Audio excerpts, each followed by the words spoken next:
Hello and welcome to Shredded Cels episode 78. I'm your host Alex Schmitz, and with me here today is Andrew Gleason. Still change the table. Gretchen Snyder. Hello. Clara Heimberger. And Peter Frank. Peter Griffin. We got Seth MacFarlane. resent you so much. I think it came out as it was good coming out as a combination of Peter Griffin and Peter Gleason for some reason. That's even worse. Even worse. That's even worse. I apologize. I'm not in top podcasting form today, guys. It's been a long day. Alex, Call it how off. many podcasts have you been a done long with day. Pete? And now, on the last one, you screw up his name. I know. For shame. For shame. See, this is why I'm bestowing the headphones onto you. Whoosh. I am too old I for know this. your last name. I'm showing Pete. my... I'm sure you did. Pete Schmitz. Well, you couldn't say Sure. my name for the longest time on your podcast, even though you've known me for years. Yeah, but then I did He's not a good person. I though. messed it up once, and then I kept going with it because I thought it was funny. So Oh, that's did how you it got is, all- huh? you got all Schmidt. angry. That's what a lot of people say, but it's Schmitz with a Z. Get it right, people. There is like a Wow. SC thing. Okay. So, in case you haven't been listening to us for 78 episodes, we are part of Tech Eds, which is part of AVW Productions, a media production organization here at Ohio University. We here at Tech Eds do all sorts of cool things with video games, movies, music, anime, all sorts of cool stuff. And we are here today to talk about a very special anime film, Madoka Magica Rebellion. We actually did a podcast on this. I believe it's podcast episode 37, which we did right after some of us went and saw the movie. Has there really been 50 episodes since? I mean, that's not 50. Well, no, I guess That would be 50. That would be 50, my God. isn't it?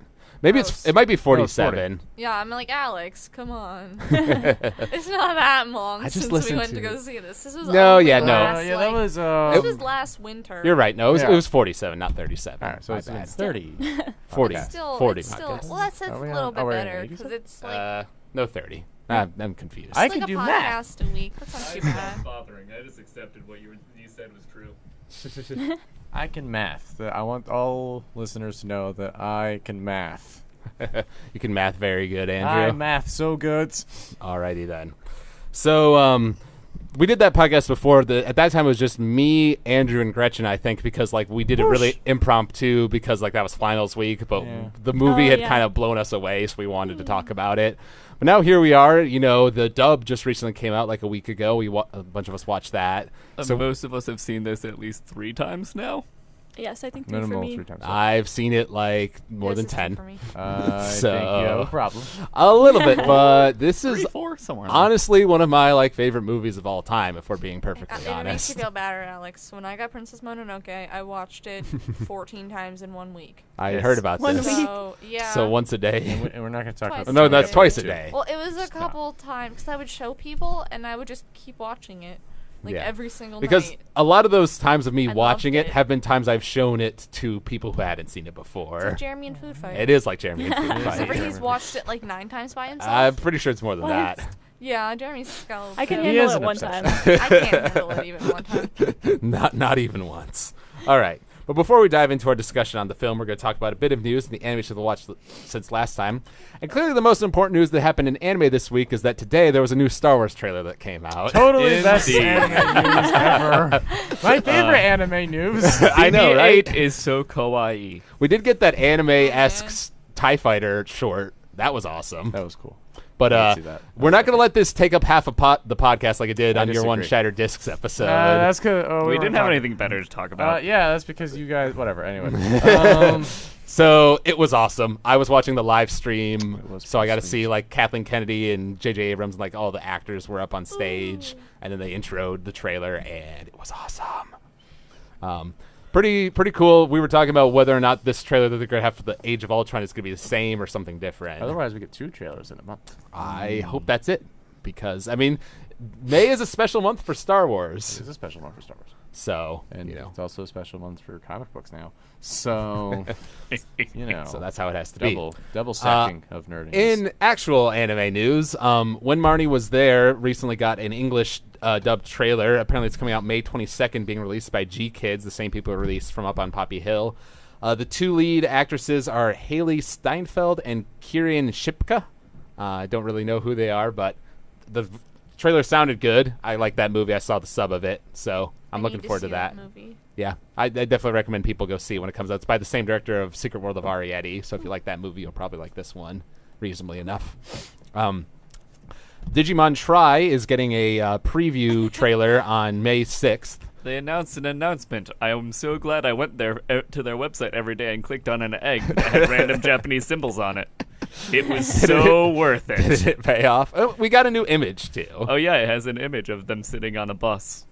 Well, oh, yeah, with the Digimon on the bus. It could have been them all dead, Peter. What I would have actually been really amused. Isn't that season 3? Yes. It could have just Not been season a one. bunch of those name frogs. Not that many That- people died no. in season 3.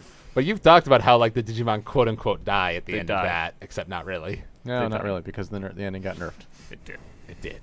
And they were sad. We're not talking about Digimon. The Boy and the Beast is the new film from Mamoru Hosoda, the director of Summer Wars and Wolf Children and Girl Up Through Time. That's coming out July 11th in Japan, and they released a trailer for that. So that actually looks pretty darn good. It's about, like, a boy who, like, gets caught up with, like, a bakemono, I think is how they refer to in Japanese, like a beast man, something like that. It's got, like, a wolf man kind of look to him. And it's kind of like a father-son kind of movie.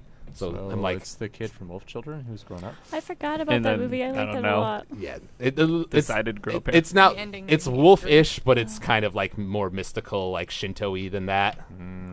So it looks really good, though. I mean, Mamoru Hosoda has yet to make a bad movie, and I trust him pretty much utterly at Well, this I mean, point. Summer He did make Wars the is best just Digimon Digimon. So He did make the It best is. Digimon movie. He did And then do he that. remade the best Digimon movie again, so yeah. It's true. And then lastly, and this is actually relevant to Madoka, Magica Quartet, which is the creators of Madoka Magica are always credited as Magica Quartet in the credits, which is the character designer, the writer, the director, and the producer, basically, who formed that kind of group. Apparently they basically announced in this interview that they have been meeting regularly, talking about what they'd like to do for a sequel to Rebellion, but they basically just haven't come up with anything yet that they're like satisfied with. they haven't damaged us yet. Yeah, the no, worst I is yet mean, to come. Seriously. Oh man. So on the one hand, that makes me sad that, you know, we still don't have anything new. On the other hand, like, it's clear that they're not like rushing something out the door just to make a quick buck. Like, they want to get something good first. Or they could just leave it and let it be over. They It is could. the worst Never. ending. Or we could accept it and not cry more. It's not the worst ending. I've the worst I've ending. come to the point where, like, if they didn't make any more, I would be disappointed, but I could accept it. But, like, the way it ended, like if they wanted just to end it, then it should end with the show. Because the show, fine ending. Like, fine. I was very satisfied with that. Then this movie comes along, screws all of that up. Yeah, and it 100% screws that up. Like, Yeah. there's Yeah. nothing left It- to not screw well, up. it leaves a It's lot so bad. open, but at the same time, like, you can kind of tell, like, that the end of the movie isn't going to last based on the last scene. By the way, there could be Exactly. spoilers for the movie, by the way. Yeah, Get over no it. Crap. We're talking about the movie. Yeah. Also, spoilers for other things, evidently. For all the things. Everything. I mean, I don't know. We only hit part of Digimon. That's all the only other thing we spoiled. So far. And then animation we've watched since last time. I've actually gotten to a show recently that's actually really grabbed my attention called Bakuman, which is it's an anime based on a manga, which is written by the same people who wrote Death Note. And Death Note was created by two guys, one who does the story and one who does the art. So Bakuman is made by those same guys, and it's about two high school, well, they started as middle school and then get into high school boys who want to be mangaka, one of whom does the art, one of whom does the story. It's basically about their like drive Is this to... the really meta one? Well, yeah. I mean, it is really meta because it's made by actual mangaka. So it's about their drive to, like, get a manga serialized in, like, Shonen Jump and get an anime made by the time they're 18 so that he can give the lead female role to, like, his girlfriend and they can get married. Oh. So... honestly, the romance element of the show kind of bothers me because they do some weird stuff with it. But, like, the actual, like, manga aspect of it and, like, the whole following your dreams thing, it, like, really cooks you in and you watch episode after episode. So that's actually been, like, really good recently. Plus the spring season stuff that I've been watching. Andrew, how about you? We didn't even watch Fate this week. We haven't watched Fate this week. I feel How sad we, about like, got screwed up on that. But I haven't watched anything this week. So we watched Cowboy Bebop. Bebop. a little bit. You watched a lot. I watched a lot. I watched like 7 episodes in a row, and I was like, this show is good and stuff, but we just got to a plot episode, and I'm really ready to be done for the night. Yeah, I mean, I just walked in and watched the back half of that last episode, and that one's, like, even of all the plot episodes, like, the weakest one, so... Oh, Jupiter Jazz. Yeah. Yeah, I mean, Like it's how still a you good knew episode. Exactly which one it was. Well, we did talk We about did talk. a podcast yes, on this so. not so long ago. Yeah. Yeah, we were debating episode titles, so I actually have most also they're creatively named. I like Jupiter Jazz, like a name. I think that's a cool name. Yeah. Anyway, I love yeah. the music in that, the saxophone solo. Yeah. It's sublime. So, yeah, that's pretty much it, though, for this All right, week. Gretchen. So I was looking through Netflix just trying to find something to watch, and I came across this show called The Devil is a Part-Timer. Oh, I've seen that show. So ridiculous. It's basically like this guy is Satan, but then he comes to Earth and works at a fast food restaurant. It's basically McDonald's. Yeah. What do they call it? McRonald's. Yeah, McRonald's. I only watched a few episodes, and like it was pretty funny, but I just don't see how it's gonna like go anywhere really. I've seen the show. It's a good show. The biggest issue with it is that like the story doesn't like the main plot isn't anywhere near being done because it's based on a light novel series that's still ongoing. So it's one of those things, but it's really funny, and Yeah, it was and there's really actually funny. some cool action at points too. So it's a good show. Yeah, so I might go back to that, but I haven't watched it in a while. Okay, Claire, how about yourself? Well, Mr. Schmitz over here showed me a bunch of anime openings and stuff. That's right. The one I showed you was from My Love Story, which is about a really tall It's guy and a my really short weakness, girl My kind of like fall in absolute love. weakness in romance. Tall guys and short girls? Yes, especially when they're like Really? feet apart. Like it makes me smile. I can't help it. What about It's the so what cute. about the reverse? Like, what about tall That's girls also with, like, cute. short dudes? Just extreme height differences are really That's cute. But they have to be around the same age or else it's just weird. Yeah. Yeah. Love Stage. Love Stage is that Mm-hmm. there's a tall girl and a short kid, and that's like the basic start of the premise. Yeah, it's cute. Kenny and I watch a lot of Steven Universe. It's not anime, but it still destroys me. I need to watch Oh, that. Steven Universe so good. We watched up to episode 49, which is Jailbreak, which has one of the biggest plot twists.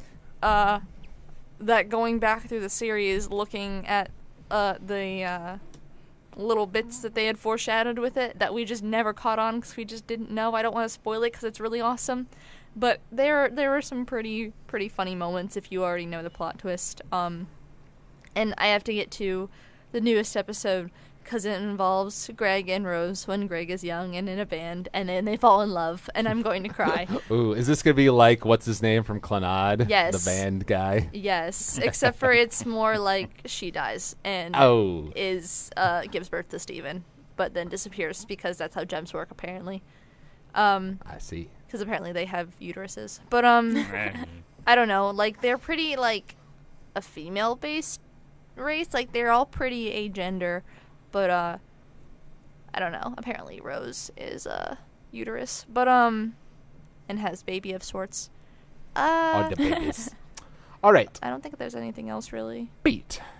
I watched a lot of Cowboy Bebop up to Jupiter Jazz, and then if talking about just animated things, I watched a 3D animated Kung Fu Panda 2. That Oh, was yeah? the thing that I watched. Was it good? We talked about that on Shattered Discs. It's definitely a funny kids movie. It's leaves a lot to be desired. With Jack Black. Was that as good as the first one? No. Yeah, it's a good movie. It's not as good as the first one. That's what I would say. Someone recently said that it was better, and I raised That an was better. eyebrow. That was probably Benny. That was Benny. Yeah, I feel like they could have His- left the first one. I'll admit I've heard from other people that some people do think that the second one is better. It's He not does. just Benny. He does have a tendency to kiss the ass of any DreamWorks film, though. So A little bit.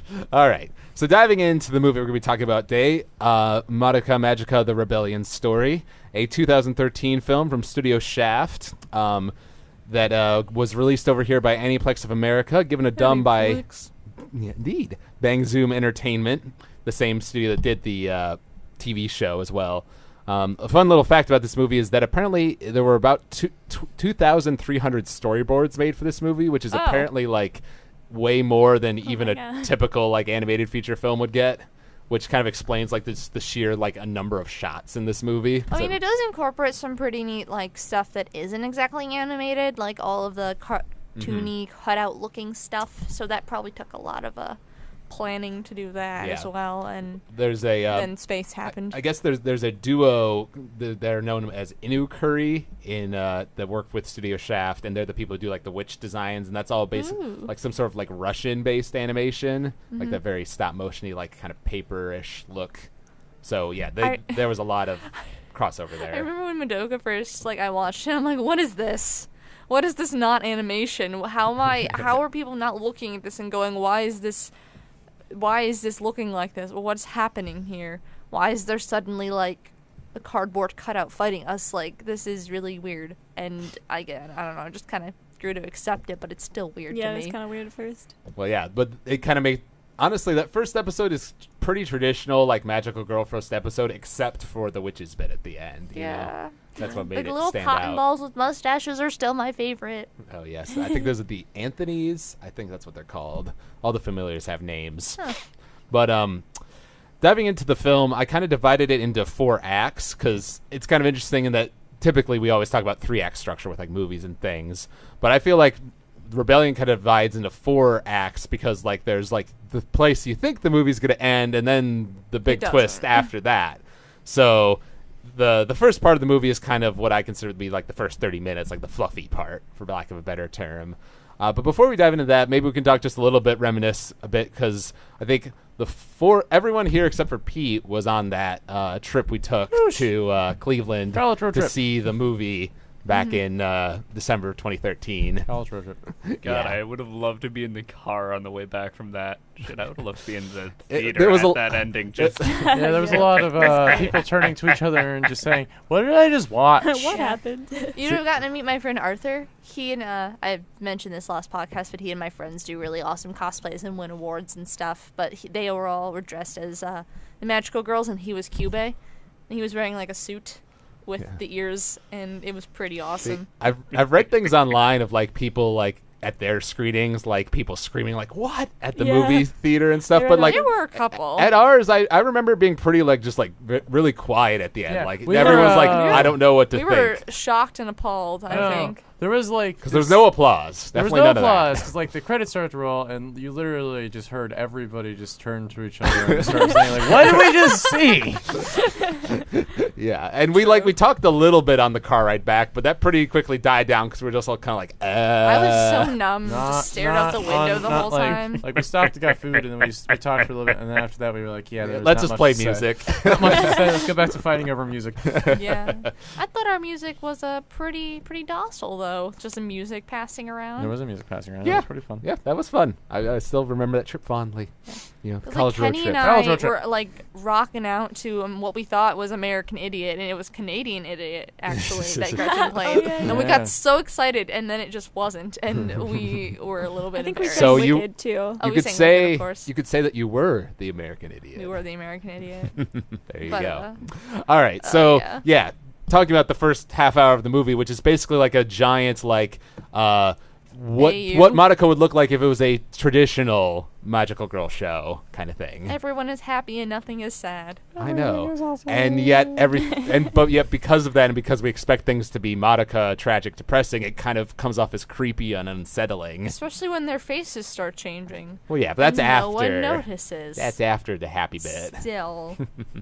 I know, because I remember like they actually released like that first 3 minutes of the movie before the movie actually came out, like the first fight with that Oh, nightmare. that- yeah, yeah, that I was forgot weird. about that. Yeah, so that was kind of like this is kind of like a preview for the movie, but doesn't really explain anything about the movie. Yeah, it was so I just still totally don't. confusing. I for still some don't reason they're understand. throwing chicken and stuff at it, Yeah, for some reason they are feeding the thing. and then it And explodes. then all of a sudden there's Logic. the witch that's not the witch. It is interesting that I've seen quite a bit of analysis online of people like saying that Rebellion is kind of like a deconstruction of like the fic, as it were, which is like fan fiction where people take a sad show and make it where everyone's happy and nobody Heard dies about kind of those. thing. So like this first half hour of the movie is kind of That's like what you get. That's what you people get for trying to have happiness. basically. I know, right? Like Stop that. Like that's what Don't the look first at me, half hour of this Peter. movie is, but then it turns out no, it's all I a don't lie. write fan fiction. You just read it. No, that's not true. You've talked about your Naruto. We fan don't talk fiction about before. that. We don't talk about that Oh, anymore. you do have fan fiction. We don't talk about this anymore. Because evidently it's canon now. Oh God. Yes, my OTP is canon. That wasn't exactly No, we're not talking about this. Go. Moving on. I remember I once threatened to read Yeah, Clara's sure. fan fiction on the No, we're not podcast. going to do that because this was like years ago. I wrote this and it's embarrassing, and we're not going to talk about it anymore. Oh, all right. Madoka, Alex. That's the point of this Maguka? podcast. Maguka. Oh, Maguka become Madoka. Really? All right. You're really gonna you're gonna fight like talk about Madoka? Like if there's any one thing No, I'll never fight talking We'll about just Madoka. talk Come about on. like instead of Ava. Claire's I fan don't know. fiction. Oh, please! I don't want to go down that road again. Well, talking about Ava, actually, there are some people online who compare this film to End of Ava, because, because if you think about it, like Andrew both and of Peter them, shake their heads. both of them are films that like are the true They are endings both to films. their shows. They are both films. They are both films, technically. They are that. And they are both based off of animated TV shows. Oh, yeah.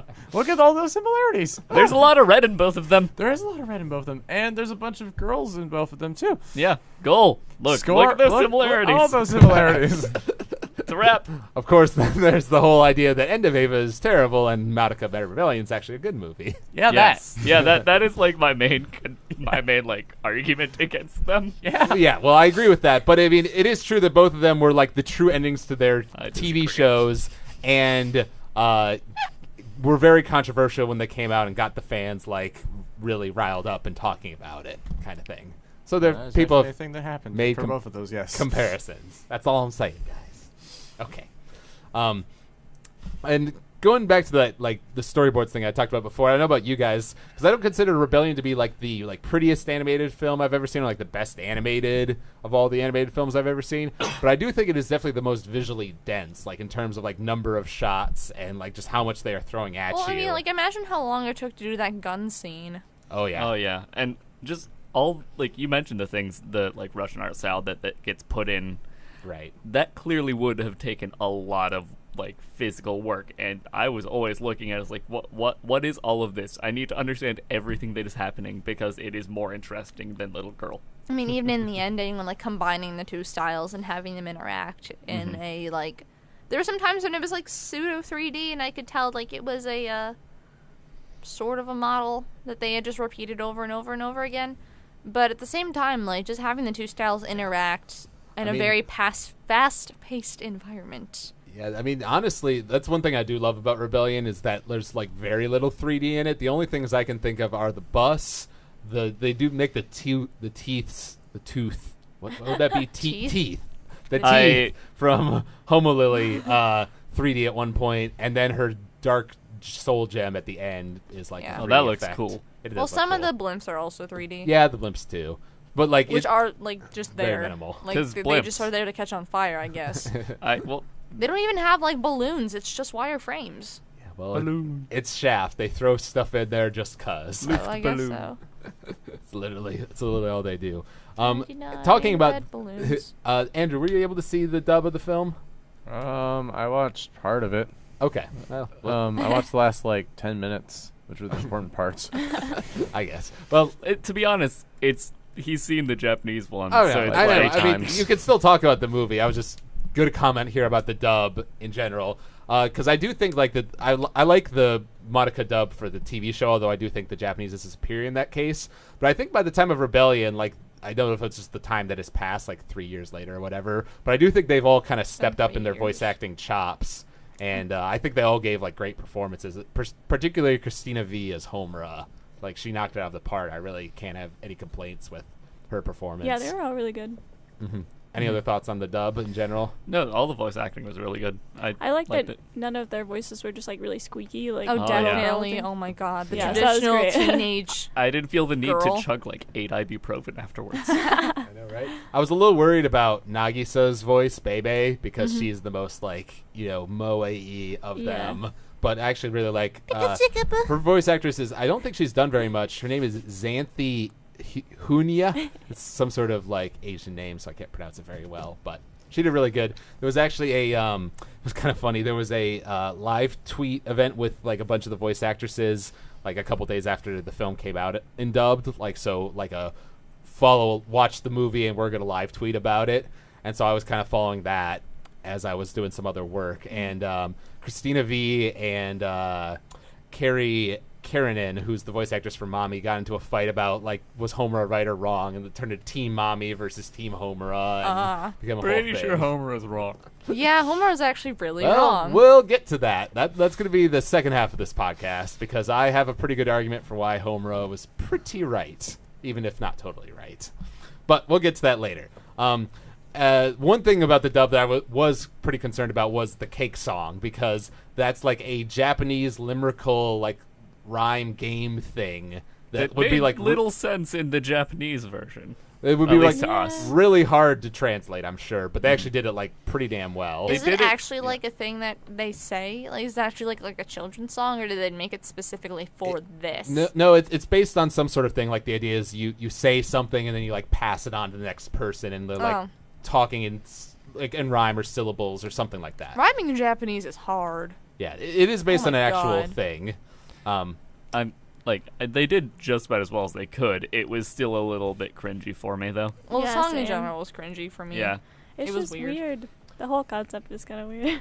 Yeah, well, I was kind of thinking about it. I almost equate it to like for people who are like fans of Madoka, it's almost kind of like how the spa episode is for fans of Gurren Lagann. Like it's an episode that like objectively is kind of bad, but if you're a fan of the show, then you just kind of laugh at it and say it's just fun. That's kind of my opinion of the cake song too. Like it's weird and it's odd, Like but that I just one fan service episode every laugh at anime it. has that they go to a beach. Exactly. Yes. You know, episode 4 of Kill la Kill, which I didn't really like very much at the time, but going back to it now that I love those characters, I still enjoy. You know. Oh no, it's still funny watching because we were showing Aaron the dub, one of my next door friends, and he did not understand why like we were unfazed by all of the cleavage and skimpy outfits and why people were naked, and he was just confused about why everything was so terrifyingly like totalitarian and Orwellian. yeah, There's a lot of that. A lot of that. he didn't understand, and it was pretty funny. Yeah. Although it is worth noting, we talk about the cake song being weird and not making any sense, but there are points of it that actually are kind of weird foreshadowing. Like Madoka talks about how she's like a melon, and if you split the melon, you create a sweet dream. Well, what happens to Madoka at the end of the movie? She gets split in half and creates a sweet dream for Homura. I know, right? Oh, also, people have made an interesting. There's actually a really cool like doujinshi, which is like fan comic in Doujin. Japan, about Homura Them being all is fruits. Unfortunately, no. I would Oh, read jeez. that. Homura Jeez. being the pumpkin as a reference to the original like myth of the jack-o'-lantern, because apparently it involves like a man was able to prevent the devil from claiming his soul by asking to fill a last request, only to trap him with a crucifix. So there's like a whole like tragic backstory to that can kind of be read into Homura's story in the movie. So Kapucha. there's subtle kind of things going on there. Then we get into the second act of the movie, which is kind of what I call the Detective Homura arc of the movie. So that's basically what she becomes at that. that point. She's slowly slipping more and more back into her stone cold Yes. facade. It makes me kind of sad though, because they were happy, and then she's like, I wish I could stop, but the memories won't stop coming back, and the more I remember, the more keep flooding in. Right. And it's just like, she can't stop if she wanted to, because the memories won't let her, and even though they're really not supposed to be there, they were happy for a bit. Yeah. Can't be happy for too long. Can't Yeah. be No happy, happy. it's Madoka. It's No true. happy. Although it does bring up an interesting discussion of like what is the true Homura, as it were, because like this dream, as we learn later, this whole world is like her dream world. So this is like her ideal version of the Madoka universe, like what she wishes it could be. She wishes she could be happy pigtail Homura, More innocent version of herself. fighting with her magical girl friends and being in this world where, you know, the enemies aren't that strong and things work out great for everyone. And all you have to do is do like a little game or something or sing a song to make the monster go away. Exactly. Yeah. So like this is like what Homura really wants down at her core, but then the, you know, hardened badass side of Homura, the broken side of Homura, like can't accept this because she fundamentally truth. she fundamentally knows that this is corrupting an affront to Madoka's wish, and she can't allow that to happen because I mean, like, she's all about in the that. original series, she was happiest when she was Glasses Homura and Homura. Momura, that was but before- Moemura. No, it's Yeah. what's Glasses Oh, Megane. Magane. Megane-chan. Megane Homura. Well, But because that was before Madoka, like, she realized that Madoka could not live. right, like she just tried because Madoka was really nice to her, and so Yeah. she wanted to go back and she's save in her. love. Yeah, and the more she did that, the more she fell in love and became really obsessed.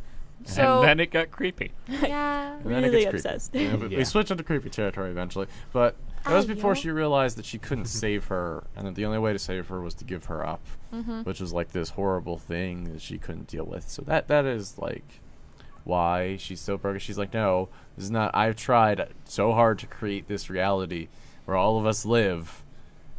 This shouldn't be. I know it. I've done this. God only knows how many times. Yeah, I know what true suffering is. This is not right. A little thing I always love every time I watch this movie, it's something I notice more, like after I looked it up online, but in the scene between Kyoko and Homura where they're talking to each other in that like tea room, there's a bunch of cups on the table, and in between the cuts, more cups keep appearing. So like there's only like 2 at the beginning, but by the end of the scene there's like 12. why are there cups though? Well, and actually Why pictures. there's a wide shot at one point, and if you look closely underneath the table, you can see like 2 or 3 of the Clara dolls, which are those little familiar, creepy-looking things of Homura's. My dolls. So like, and that's just that's an Akiyuki Shimbo thing. That director, he's the guy who did Bakemonogatari, where apparently like things change like between the cuts, like what's on the table will shift. Like, that's just what they do. It's kind of their style. I remember a group of it was me, Clara, Gretchen, and Pete got together to watch the dub of the movie in my house. We were making jokes about it being Majora's Mask because the moon was so abnormally close to the Earth. God, Skull Kid, Throwing you can off- have it. You can have it, Skull Kid. Throwing off all of like the ocean tides and causing Which tsunamis also makes sense everywhere. because like this world is also completely made of suffering. Yeah, like no. Majora's Mask. I feel like we should just true. burn this timeline, guys. Seriously. I feel like we should both burn this timeline and this world. Come on, Homer, play the Song of Time. That's all you need. Nah. She is the Nah, song of she time. doesn't need Actually, to. is the song time. There is actually a lot there, isn't there? I guess so. Well, there's really a lot. I guess this won't make sense to you guys, but there really is a lot of comparisons between this and Steins Gate as well, because that's all about a character like traveling back in time, trying to save someone he loves. So there's a lot of interesting things that can be made there. Another cool detail I always love on rewatch is that when Mommy is talking to Homura in like the tea in her little room, and she walks out of the frame to go get more tea for Homer, you see like a little bit of her yellow string trailing like from her foot. And it's only on frame for like, I don't know, half a second, but it's there, and so that explains like how she attached her string to Homura. Even when you pointed it out, I missed it. Yeah, I so like don't know how Yeah, it you is caught kind it. of. Yeah, Oh, sure. So that's like showing how sneaky Mommy is and how unobservant I am. and but how many times Alex has seen the movie? Indeed. And mostly that last one. Well, how many times I've seen the movie and how much like, because talking about that a little bit, I honestly, as much of an anime fan as I am, I don't really frequent like anime forums or anything that often. But after this movie was done, I was just like my mind was so shattered and in little pieces. I was like, okay, there's have to be people like talking about this on the internet. Explain this to me. Smarter people on the internet. Go. So I went on the internet and like read up on a lot of things, and then I got to the point where like I was reading like all of the fan articles that people were making, like their analysis of Rebellion, and I would put up my own thoughts and like have debates with people on forums. And so I came to have like over the course of those like early months after the movie came out, like a really good understanding of the movie. And then it actually came out, and I rewatched it some more, and like that's one of the reasons it's honestly one of my favorite movies of all time, because no movie has ever made me like get as engaged with the material and like debating it with people and like analyzing it as much as this movie has. Well, you can catch more stuff every time you watch the movie, It's so true. it really just keeps you like engaged. Actually, it's something with that. In the stuff I was reading up on some things and like finding quotes that I wanted for my notes here. And there was one thing I saw somebody making a note of that I had never thought of before, but that was actually a really smart thing, is that in Sayaka's scene, when she confronts Homer in the alleyway, she has a sheath for her cutlasses. But if you remember in the TV show, she never had sheaths. They were always just like dual swords always out. And this person was making the point that there's a Japanese expression, the good sword stays in its sheath. Like a lot of Eastern philosophy, its meaning is intended to be left as an exercise to the reader, but it basically means that it's better not to wage war if you have the choice. So that's just an interesting sort of thing, since this Sayaka is so much wiser and more calm. Well, because and this Sayaka is an angel. well, yeah, but like it's just an interesting way of like depicting. Not the Ava kind. Not the Ava kind. Oh no, those aren't. Well, those she's are different technically kinds a of angels. witch, but yeah. No, Sayaka at this point, she's like Madoka's Well, angel. Yeah, but she also has witch powers, Well, she can. Yeah, but angels can. which is Well, really OP, weird. actually. Well, evidently not. Summon army. Well, Summon witch. the whole thing is that like what she kind of talks about a little bit in that scene is that like magical girls are like just witches waiting to be born, so there really isn't like that much of a separation between the two of them deep down. She's And one of the few people who can actually relate to that. I think the idea is that because Madoka like purges them of their despair and makes them come to peace with themselves, then they're able to like accept both the witch side of themselves and the magical girl part of themselves, and that's kind of what Sayaka and Bebe both are. Yeah, that makes sense. Yeah. Baby. Jeez. Bebe. Yeah, I didn't. Mascarpone. I didn't anticipate how cutesy her English voice is going to be doing the like witch speak, but it was even better than the Japanese, I think. And then in this section is one of my favorite scenes in the movie by far, the Mami Homura fight that completely blew me away when I saw in the theater for the first time. It was still pretty epic. It is God, it was freaking ridiculous. So good.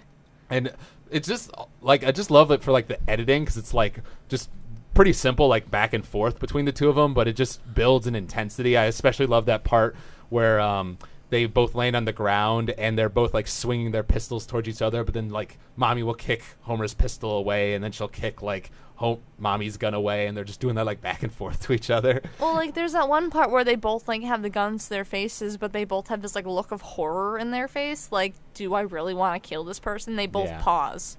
Because I don't think they do. Yeah, Maybe well, it's there was sad. definitely a moment where Homer kicked away Mami's gun and pointed her pistol, and then she goes, and doesn't shoot. Yeah, she pauses. Like, she doesn't really want to hurt Mommy. Right, and at the in the end of that scene when she kills herself, quote unquote, to get Mami to pull the rope so she stops time and all that, she's gonna shoot Mami's soul gem and then like forces her hand to go back down to shoot her in the knee, and even after that she shoots the bullet and then she like looks away like she doesn't want to see her friend get hurt. So it shows that she does legitimately care about Mami despite how cold she may sometimes seem to be. Yeah.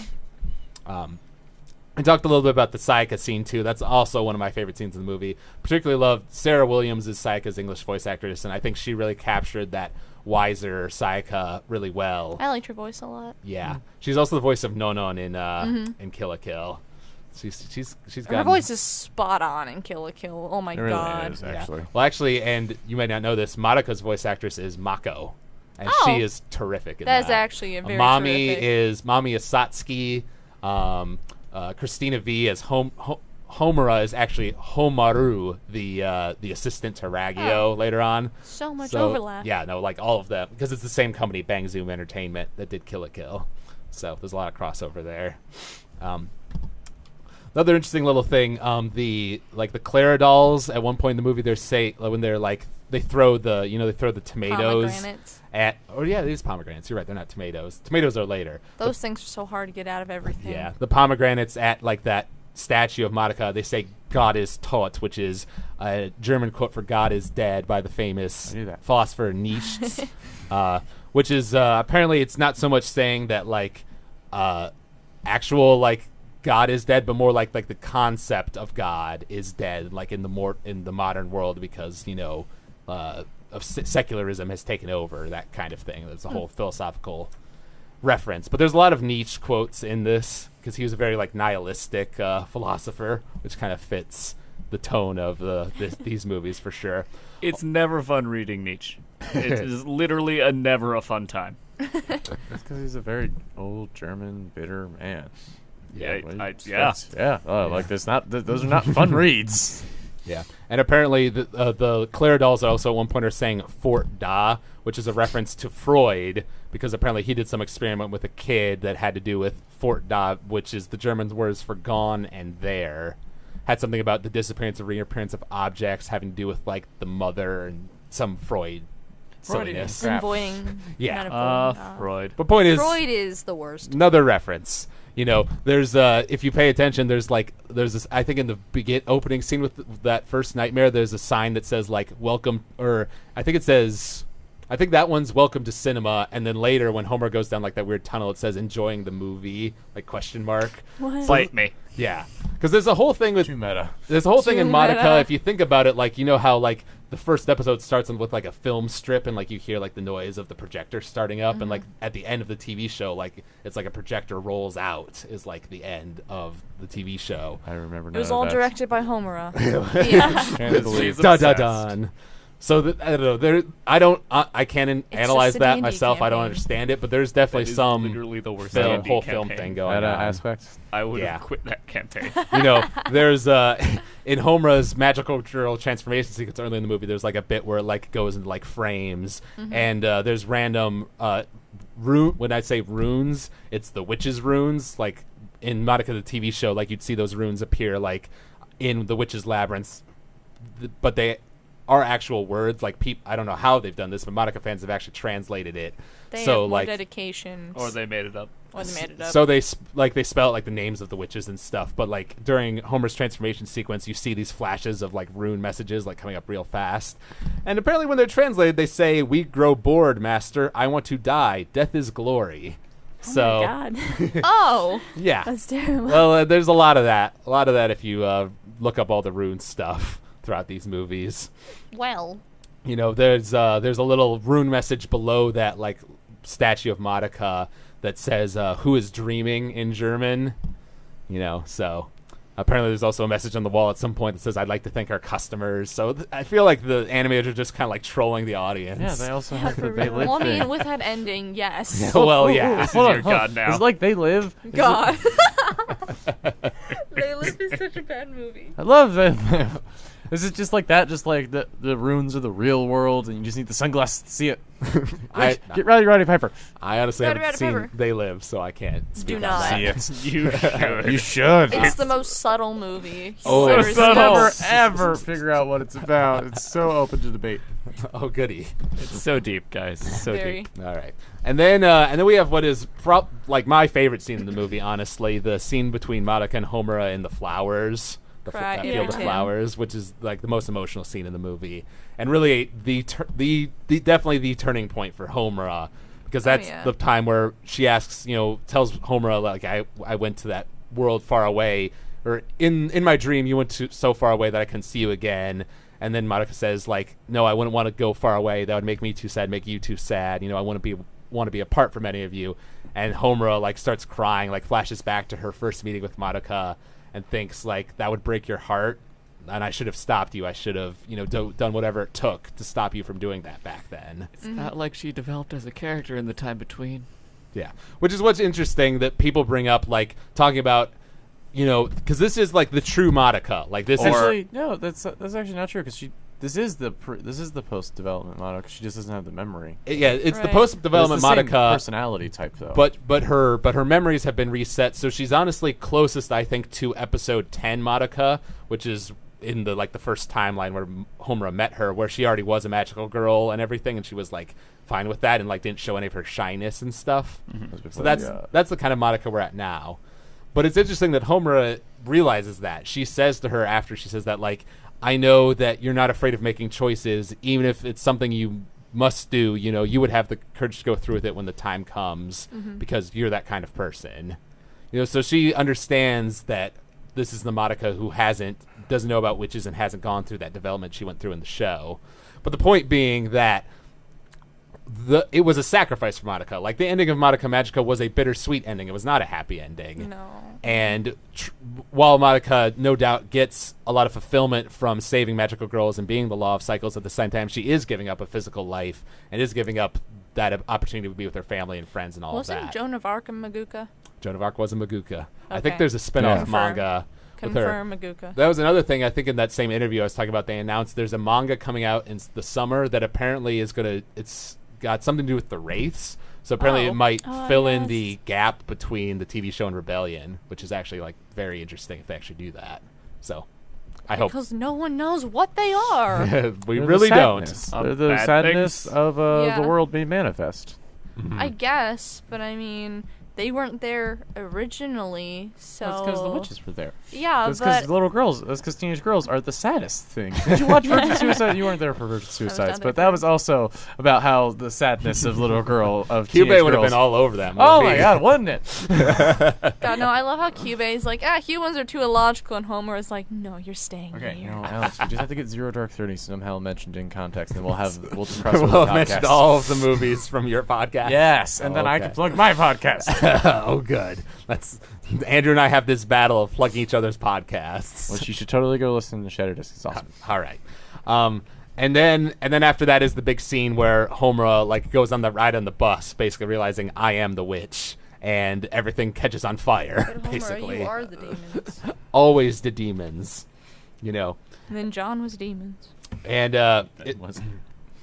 it's worth noting and this is a cool thing I honestly didn't know about. The music that plays for Walpurgisnacht in the TV show, the actual track. I could never say that when it was the... Walpurgisnacht? Yeah, I was like, oh, wallabug. I take It German, took, so it took me a while, but I take got German, it. so I can't. I felt like Wallapagooga or something like that. I don't remember what I said. I like that more. The Viber. It was a So W word. the title for the music that plays for Walpurgis and like the soundtrack is called Nux Walpurgis with a U, whereas some people thought that was a pun on Nox Walpurgis, which apparently means Walpurgisnacht, like the night of Walpurgis, which is an actual German festival that they celebrated. That's a real thing. Whereas Nux Walpurgis means Walpurga's walnut, apparently. But getting to this movie, we get into a whole thing about Homura's witch, Homolily is what it's called, being the Nutcracker witch, but she's like a nutcracker without like a jaw because she's like failed at her purpose, so she can't crack nuts anymore. And Walpurgisnacht happens. Walpurgis is the like nut that Homura couldn't crack, quite literally, in the TV show. So cool. yeah, Crazy. That's a cool little thing. Another thing I talked about the Clara dolls earlier. They're like her familiars, and all of them. I wish I had familiars. They all have names. I To be do. precise, their official names, according to like the Madoka Magica information that's been released, are arrogance, sad sack, liar, cold-heartedness, selfishness, slander, dunce, jealousy, lazy bones, vanity, cowardice, fool, bias, and obstinance. I love 'em. Well, the last one, love, has yet to arrive. So, like, these are all like, you know, self-reflections of how Homer thinks about herself. And of course love is the one not to arrive because her love is locked away. Because the love of her life is currently being a god. Or Precisely. Dead. being mad at her for being Satan. little bit. So then we get into like what I would call the third act of the movie. Basically, like after Homura realizes she's a witch, we've kind of ended the Detective Homura arc because that's what she was looking for the whole time, you know. And then we get into the bit where I remember when I was first watching the movie, I was kind of waiting for like them to finally explain this, and then Kyubey walks on screen. I'm like, oh god, Exposition. you son of a bitch, you! I knew this was your fault. Of course it is. Why would it Always. not be? God. Seriously, were you expecting a movie without Kyubey? I mean, the fact that he wasn't talking was already suspicious, so he was up Yeah, to he's something. just going QQ in the background. He must be innocent, He right? must be fine. Except Ha. even in the early section of the movie, his face would occasionally fill the screen. That's the Madoka drinking game, though, Alex. It is. Yes. I've wanted to do a Madoka drinking game. Can we to We be have to honest. do it to the actual No. anime because it doesn't fill the face. His face does not fill the screen But often enough. I remember in the car ride up, though, Kenny was talking about that, like being scared of that, and then he got to see that on a movie theater size screen. He did. He actually flinched. I was there. I can confirm. Well, because of the awful things you did to him. See, I've like- traumatized him. See, I don't know if you guys like. There's a noise Kenny makes every time he startled. It's like duh, and it's my favorite noise he makes, and so he did that noise. Oh, that's It was great. great. Yeah, and then also there was a whole like they Inukuri makes like these witches cards, like that's how the familiars were described with the Claire dolls. For Homura's witch, she's known as the Nutcracker Witch. Its nature is self-sufficiency. Its gallant form, which once split many nuts, is now useless without any other purpose. This witch's last wish is her own execution. However, mere decapitation will not clear away the witch's sins. This foolish witch will forever remain in this realm, repeating the procession to her execution. because you Well, that's know, depressing. well, Homura's really depressing as a Yeah, character. I know. Because I just love that, like, just visually, I love the idea of Homer's witch because you see her marching to the gallows, but then you see the hands behind her, like, dragging, trying to prevent her from doing that. And apparently, even if she got to the gallows, she wouldn't actually die because that's not enough for the sins she's committed, you know. Though I love it in that whole bit where she's talking to Kyubey, she says, like, Mommy and Kyoko are in here, and they're my friends. I know I can trust them to kill me. And you get that shot of, like, the guillotine coming down on her head. It's like, oh, so that's how you treat your friends, Homura. They're there to kill you if something goes wrong. I would kill them if 100%. they did something wrong. So it's the Batman kind of. Well, Mommy certainly fulfilled that back in episode 10. Yeah. It's the Batman setup from the Justice League.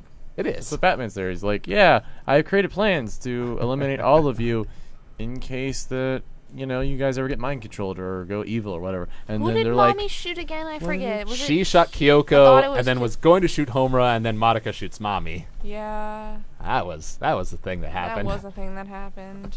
That's why episode 10's so good, though. I love Yeah. that episode. so it's- And something interesting Kyubey says in his whole explanation. He talks about how, like, because she says, like, there's no way this is all you want, just to observe Madoka. And he says, you know, that's true. We want to, if we can observe it, we can interfere with it. And if we can interfere with it, we can control it. Which is kind of subtle foreshadowing to what Homura ends up doing at the end of the movie. Like, because she ends up being able to observe, interfere, and then control Madoka as well. Yeah. Just interesting, you know. And then we get into the whole giant battle sequence, basically, between all of the magical girls and Homura, which is, you know, another highlight of the movie. Like, visually, there's, like, so much going on there. It, like, takes a couple of viewings to take it all in, for sure. I don't know. What were you guys' initial reactions to that scene? It was, I mean, it's a really epic scene. I loved seeing all the different familiars fighting each other and all of that. I think probably my favorite is seeing Bebe fight, because I've seen all the other ones do their things various points in time. I just like seeing random little child jumping around eating I love things. Baby. And her little bubbles just wrecking everything. So cute. And then Kate, like, there was that one time where she put her hands over her face and then became, like, Witch Bebe and ate, like, all of the Yeah. the monsters. That's what I liked about Little Doll Bebe, because it didn't have that emotionless Charlotte face. Yeah, Charlotte. But she had like the little googly eyes, and she was just really cute the whole time. The little goofball. Yeah. Spaz likes cheese. Definitely a spaz. Yeah. And her transformation scene is Blender, so that's a thing. Because that makes sense. Yeah. Some people, like, really don't like Nagisa / Bebe, like, because, to be perfectly honest, like, she doesn't contribute a whole lot to the movie. I feel like some people got a little hyped up, like, oh, we're getting a 6th magical girl. She's going to be important, right? It's like the rebuilds. She in is Mari. important. Kind of. I thought about that. With that. But Bebe does serve a purpose in Rebellion, though, because, She like, does. she's there along with Sayaka to help hold Madoka's powers and her memories and to give them back to her when the time was right. And I think, And honestly, she is what triggers the initial conflict with Mommy. and I think it Right. makes sense that they would send 2, because, like, so if Sayaka fails, then Bebe is still there to, you know, give it back to Madoka at the right time. And you can pretty much assume that once Bebe was attacked, Sayaka was like, so yeah. It is interesting. she knew what was up after that. It is interesting when you think about, like, that Sayaka and Bebe's, like, their job was to come in here and, you know, get Homura out of Fix the there problem. and get Homura to go back with Madoka, but they basically both decided, like, this perfect little dream world we're in is a nice place, and we want to let Homura be happy, so we're going to kind of let this go on as long as it can. As long as she will let it. Basically. That's what Sayaka said to Homura in the alleyway scene, like, it's not so strange for me to sympathize with witches. We become them after all. You know, you should make sure that you don't have any regrets, you know, before you go to end this thing. Because she knew that after that, you know, she's going to go be with Madoka, you know, but lose her. This is her last time in the physical world, as it were. She dies and goes to heaven, so, you know. Basically, yeah. Yeah.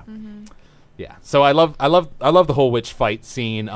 There's the band Calafina, who are the people who did the ending song from the original show Magia. They do the Mysterioso song there, and that's like always an awesome moment for me. I love that. And then the scene where Homura and Madoka like goes into Homura's like despair world where she's like gonna shoot like herself, and then she comes down and says, you shouldn't do that to Yes, yourself. forgot to talk about one of the things. Confirmed for ship, Sayaka and Kyoko. Oh my Yes, gosh, yes, Kyo's confirmed for girlfriends. Kyosaya. Sayaka. Interesting change in the Japanese. I think she just said like, I wanted to say goodbye to the person I couldn't say goodbye to Hold your before. hand so you don't run away. But in the dub they change it to just like, I missed you, which I feel like is a little bit more direct, and that's just kind of an interesting They change. were holding hands. It was so direct. Well, it was direct in the Japanese too, but they've made more so in the English, I Yeah. think. I just go with the Digimon thing. Just like, yep, holding hand, don't run away. Got it. Yeah. You guys are so cute together. You guys and your, all your homosexual relationships in the anime.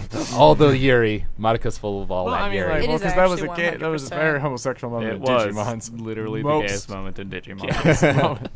There's a lot of gay shit. Yeah, you guys talked about that with Matt and Ty. OTP for life. Anyway. All right, and this is another thing you catch when you watch the movie on rewatches. But when Madoka reaches down and like gets Homura out of the despair, it's interesting what Homura says. She says that I just wanted you back. Even if I turned into a monster, it wouldn't matter as long as I had you back by my side. And in the Japanese after that, they go to shoot the bow, and Madoka says, are you afraid, Homer? And she says, no, I'm fine. I won't hesitate any longer. Which, she's not going to hesitate to properly protect Madoka, as it were. In But the, she doesn't know that. in the English version, they changed that to I'm fine, I'm not afraid, I'm ready. Which still works. I think I My like. body is Reggie. Just imagining Reggie's face on hers from that point on. If Reggie face just appeared over the black screen there, that would be perfect. Reggie with cube eyes. Oh Yes. no. Sure, Reggie, no. someone's made that right. Oh god, I hope not. Well, they should course. now.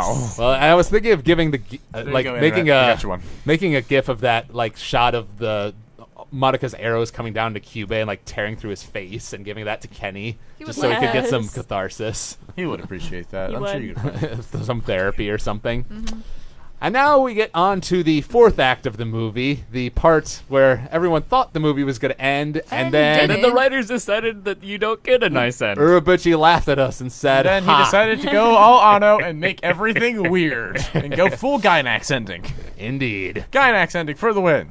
All right. So Gynax ending. It is. Well, and that's the comparisons to End of Ava there, Yeah. Let's a not weird talk out about there that. Let's thing. not talk. Well, whereas End of Ava, that was the entire back half of the movie, which was trash. It was pretty trash, but it was trash. It was good-looking trash, but still trash. Gold-plated half- trash. I like the front half of the Ava movie. which don't is go only that far. It's Mostly not gold. trash. Silver. Giant robot-shaped Pyrite. trash. Yeah. No, giant naked ray shaped trash, which was Pyrite. kind of okay looking. I mean, I don't know, she's cute, but like that's also still trash. It's still trash. The whole thing is trash. All trash. All trash. So trash. 2 out of 10. 2 out of 10 stars. It is interesting to note, though, that like because there's a lot of I've had a lot of debates with people online about why Homura was able to stop Madoka there, basically how she split Homura apart, and there's a couple different ways of reading it, but one of the most important things is that Mami and Kyoko actually they see Gadoka coming down to save Homura, and but in the TV show, whenever we saw Madoka in episode 12 going to save those magical girls, is always something invisible, she was just there to save them. But in this case, she's still in the physical world, and she's reconnected with the law of cycles, but hasn't gone back to being an omnipresent concept of the universe. Well, she probably had to become some type of, solid to enter Homura's little broken little soul gem there. Exactly. Because the whole point of the isolation barrier that Kyubey made around it was to reject the law of cycles. So in order to come in, she had to, lose her powers and abilities and all of that. Mm-hmm. Yeah. And some people read that as basically Homura grabs Madoka there, and then the law of cycles half of Madoka wants to go back to being an omnipresent concept and go back to saving the next magical girl that when we need to be saved from despair, but Homura's holding on tight to the physical, the human half of Madoka, and so basically those two just kind of get pulled apart from each other because of that contradiction. So that's one way of reading it. I've also read it as because you see when she transforms her soul gem, there's like a pink spool of thread that's kind of made its way throughout the movie. It shows up a couple times, and I kind of read that as like a reference to the red string of fate, which is like a thing in Japanese mythology, and you'll see it pop up in some anime, which is a thing where like in Japanese mythology, like a red string would tie two like star-crossed lovers together, basically. So it's like a destiny thing. But in this case, the string is pink because it's Madoka, and it's like the threads that we saw Homura tie to Madoka back in the TV show, because she tied all the threads of all those various timelines to Madoka in order to, which inadvertently made Madoka become this super powerful magical girl / witch. You know, we saw that shot of her like strung up with the gear behind her and all these strings attached to her. We saw a similar shot of Homura with all the strings attached to her back in the TV show. So this is basically her taking all of those timelines that she's built up that empowered Madoka and basically empowering her to become Madoka's equal and opposite. You know, except in Homura's case, she's taking all of her emotions, both the good things that happened to her as well as all of her despair, is all a part of her love, because that's what corrupts her soul gem, because she says even pain is dear to me now. Obsession. You know, because everything that I suffered was for Madoka's sake, so it was all part of my love. Therefore, I am justified in everything I do. Indeed. So there's some interesting ways to read all of that. I love Christina V again, like the way she read like Devil Homura was great. Like it had just the right amount of like, you know, hammy Satan. Evilness, but not so much that like it was too like over the top.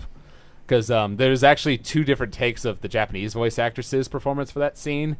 There was the one that was in the actual movie that's like more, you know, she's Homura, but she's kind of has an evil tone to her voice. But there was the original take of that scene was way more like evil. Like she hammed it up a lot more in the first take, so it's kind of interesting to compare the two. And like you said, Claire, one of my favorite moments in all of that is when Homura becomes, you know, puts on like the devil outfit and then grabs Kyubey and says, well, for what's coming next, we're still going to need you, Yes, Incubator. And you get that shot of his eye, and it's like, Oh, I no. done fucked up. I done messed up. I ruined everything. I can't escape this anymore. Yeah. GG. Because that's, you know, Sorry. there's two big arguments to support what Homura does, and one of them is that Kyubey has clearly shown that in the new universe he's a threat to Madoka. Like, what is there to stop him from trying this experiment in a different way, you know, a week from now? Like, Right. unless Kyubey is dealt with in some extreme way, there's nothing to stop him from going after Madoka again. So what Homura does is functionally take Kyubey and put her under her thumb, because Madoka, in a way that is very typical of like Urobuchi protagonists, saw Kyubey's utilitarianism, like his philosophy, and saw like that that it was wrong, but at the same time it was like saving the universe. It was, you know, doing this good thing, stopping entropy from happening. So her universe is kind of a compromise where like they are still collecting energy towards entropy, and she leaves Kyubey be because they are still, you know, a force that is trying to protect the universe, and she's not going to be malicious and, you know, kill a species, entire race of people just out of, you know, evil intent. But Homura has no qualms about doing such a thing. So are there still Magukas then? There are still Magukas. Are they fighting wraiths? They're fighting wraiths, because that's Homura mentions wraiths in the New World, and you see Right. they still have the rings, which the rings like have their soul gems in them. So, you know, they are still magical girls. They are still fighting in that world. Although Homura has a ambiguous line where she says, "Well, if you defeat all the wraiths, then I'd be happy to become the villain for you. You know, fight you I in their remember now. stead." So yeah, she does say that, which that was the part I did watch, and I was like, oh, so the raves are not endless, so you can win that Well, war. honestly, I've always been a little confused about that line, to be perfectly honest, because based on what we know of the wraiths, they are literally corporeal versions of humanity's like despair and anger and negative emotions. So that's like a thing that really shouldn't ever end, like They're completely. the less wimpy version of the nightmares. Basically, you know. And the interesting thing about the wraiths, though, what little we saw of them in the end of the TV show, was that there seemed to be a lot more of them than there are witches, and they drop like little like bunches of little cubes instead of just one like soul gem, or not soul gem, grief seed. Yeah. So it encourages teams of magical girls, whereas the old world was very like anti magical girl team. Plus, Kyubey now has no reason to want to make the girls fall into despair because he's not trying to turn them into witches anymore. So theoretically, the casualty rate for magical girls should be significantly less in the Madoverse than it was in the old world. Yeah. Another thing though that I've noticed as you rewatch the movies is like, Homura's talking to like, doing her whole thing with Mami and Kyoko and talks to Sayaka there on like the path to the school. You see though that the Claridolls are like jumping off of the side into the river, leaving the shoes along the side, which is That a direct means reference suicide. to suicide in Japan because that's what they do there. The Claridolls like throw tomatoes when hits Homura. So when you understand the idea that the Claridolls are like embodiments of Homura's emotions, then it's clear that Homura is not happy in this new world and is clearly feeling very like suicidal and guilty over what she's had to do, tearing down the holiest thing, the Madoka and all of that. Because the main thing that for me that keeps Homura from being evil is she explicitly says when she talks to Sayaka, I only took a small sliver of the law of cycles, the part that was Madoka Kaname, the human being. So the law of cycles still saves girls from despair. That's why witches aren't born anymore. So when you look at it that way, witches aren't born anymore. All of the main characters from the show are alive, and they get to be happy together because Kyoko gets to be with Sayaka. Mami has Bebe now, so she has a friend. Homura, Madoka, theoretically get to together. No, they don't because she's Satan. Well, she's yes. really creepy and Yeah, ruins no. her But- first obsessive. impression. But Madoka gets to be with her family and her friends and live a normal life like she wasn't able to do before. Yeah. So like from a purely like, looking at the surface, Homura's world is like way better than Madoka's world, like in every respect. I guess. Except she has taken away all of Madoka's agency. Now, She has taken away the choice that she made because she is a being with the ability to make her own life decisions. There's also, as for selfish reasons that are, I want you to be alive so that I can potentially either fall in love or like kill everybody that you love. well, but what's interesting about it is that because it is, I mean, definitely partially selfish on Homura's part, but it's also partially like, Homura confessed to her in that flower scene that like she would miss all of her family and friends, and like that would be a painful thing for her. And so for someone like life Homura, is painful. well, it is painful, but also Homura clearly was like miserable in the post Madoka's Wish universe. She fell into despair. That's how Kyubey was able to get her. She said that she got to the point where she was wondering if she was crazy, doubting these memories in her head that only she had of this previous universe. And when you look back at episode 12, like after seeing Rebellion, you really see that like Homura was never okay with Madoka making that wish. Like she's crying and screams Madoka's name, like when Madoka disappears in like that world up in space, and like as soon as she comes back down in the normal world, like she looks at the red ribbon she has in her hand, like grips it and cries and says Madoka, like she was never okay with it. And what Homura has done in Rebellion is really kind of paying Madoka back for what she did to her in the end of the TV show, because it's true that Homura has taken away Madoka's agency because she didn't ask her for like if this was okay, and did this, of her own will, changing the universe. But Madoka did the same thing. Madoka never asked Homura, hey, is it okay if I sacrifice myself and save the She's universe? sacrificing herself. She's sacrificing herself. She shouldn't have to ask herself Homura permission like, to sacrifice herself. She doesn't- This the is her good life. of more than just herself. It's though. true, but you have to, from Homura's point of view, she's been trying to, her wish was, instead of, I want to go back in time, redo my meeting with Madoka Kaname, but this time instead of her protecting me, I want to be strong enough to protect her. She wanted to be the protector rather than the one being protected, and she wanted to save Madoka, and she's tried over and over, and at the end of the day, at the end of episode 12, she failed to protect Madoka again. She did because, Madoka made a choice this time. So Homura is now the one being selfish, who needs to win this because she's so obsessed with winning this. That's like not right. She's And if you look taking at like This is the full on agency. Ahab.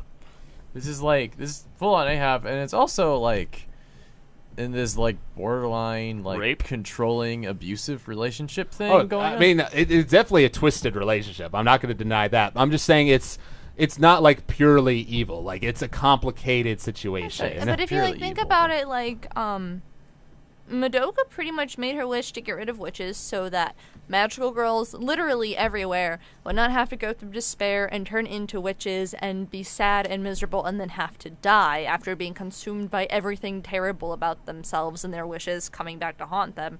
So she did a service for probably millions of girls everywhere, and Homura did this to benefit herself. benefit herself mostly. Like, you can make the argument, oh, she did this so that Madoka would be happy. Or so that Kyubey couldn't stop the law of cycles from happening. Right, at some but then later at the point. same time, it was pretty much Madoka. She pretty much did this just for Madoka. I mean, even if Kyubey was going to, at some point, capture Madoka and stop the law of cycles, taking Madoka's ability to defend herself by herself is not, like, the right way to do that. He's like, oh, you might be in danger, so I'm going to make you live in a cage. Was Madoka a magical girl in this universe? I didn't see a ring. I don't believe she's a magical girl in this universe. So she's just a normal person, which does keep her away from Kyubey. Well, no, see, she also but- just But Kyubey's transferred also to that school, and that's how Homura, or no, that's actually not how Homura became, because Homura was already a magical girl when she transferred. But well, not in the original timeline. In the Rebellion timeline, she was. I'm pretty sure in the original. Nope. In the original timeline, she transferred to the school. She talked with Madoka. Then she was having suicidal thoughts on the walk back home. A witch came to kill her. Yeah, that's And right. then, because in the That's TV right. show, she didn't become a magical girl until Madoka died, and she said, "I want to save her." That's right, yeah. So it's like that. It's that setup. So she will Okay. probably become a magical girl. at But some because she's pretty much taking control of Kyubey and everything he's ever going to be again. point. Yeah. Or them. Because apparently a billion of them. But Well, that's yeah, like they're where, that's hive where her mind. relationship to her friends comes from. Is like she won't, without becoming a magical girl, her relationship to Sayaka and Mami will be non-existent. Well, Sayaka will Sayaka, either they'll be see friends, but Yeah. Sayaka might tell her she's also a magical girl as well. It was mentioned that they were like It's so convoluted. they went to the U.S. for 3 years, but apparently Sayaka and Madoka were friends like as children. So it's like Madoka and Sayaka were childhood friends. Madoka went to the U.S. for 3 years, came back, so she still knows Sayaka, but like the relationship is a little more strained than it was in the TV show. Like they don't know each other Sayaka as has a well. girlfriend, so whatever. She does, but I mean, clearly she's still gonna be friends with Madoka. I know, It's but worth she's noting though I that want them to all hate each other. It's worth noting, though, that this is a fulfillment of another promise that she made to Madoka. Remember when Madoka said back in the third timeline, I believe it was, stop me from being stupid and getting tricked by Kyubey. Don't let me become a magical girl again. That's what she said in the timeline where Homura shot Madoka's soul gem and like everything changed. That's true. So what Homura never wanted Madoka to become a magical girl. That was the whole TV show was Homura trying to stop Madoka from becoming that because she knew it would only lead to unhappiness for her. That's just because this is just all agree that this is 100% just Kyubey's fault. We can just kill Kyubey. Well, of course it's Yeah. Kyubey's fault. I mean, Let's just isn't go he back serving in a useful time. function? Why can't Homura go back Well- in time when Kyubey first showed up?